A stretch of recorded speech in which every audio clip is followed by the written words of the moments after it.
বর্তমানে আমরা বলবো কিছুটা বিএনপি জামাতের সরকার বিদ্যমান, কারণ তাদের লিস্ট অনুযায়ী প্রশাসন সাজানো হয়েছে। সেখান থেকে দুটি বিষয়, একটা হচ্ছে যে জাতীয় পার্টি অনেকবার ভেঙেছে, আমরা অস্বীকার করবো না, তবে কোনো অংশই ভেঙে খুব বড় হতে পারেনি। জাতীয় পার্টির মূল অংশটি জিএম কাদেরের অধীনে আছে, লাঙ্গল জিএম কাদেরের আছে, এবং সেই অংশটি শক্তিশালী। আমরা চরম প্রতিকূলতার মধ্যেও, ভীতিকর পরিস্থিতির মধ্যেও 244টি জায়গায় 43টি জায়গায় আমরা মনোনয়ন দিয়েছিলাম এবং প্রায় সকলেই জমা দিয়েছে এবং আপিলে অনেকে ফিরে পাচ্ছে। আমরা একটা বৃহৎ দলে পরিণত হয়েছি। 22 তারিখের পরে আমাদের শঙ্কা আছে, আমি আপনার সাথে একমত।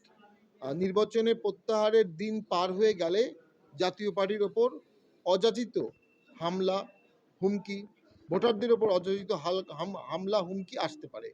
সেজন্যই তার আগেই একটি রাষ্ট্রীয় নিয়ন্ত্রণ প্রয়োজন, একটা লেভেল প্লেইং ফিল্ড প্রয়োজন। দেশে বর্তমানে আমরা বলবো কিছুটা বিএনপি জামাতের সরকার বিদ্যমান, কারণ তাদের লিস্ট অনুযায়ী প্রশাসন সাজানো হয়েছে। সেখান থেকে নিরপেক্ষতার সরকার, নিরপেক্ষতার প্রশাসন তো দেখাতে হবে, নির্বাচন কমিশনকে দেখাতে হবে।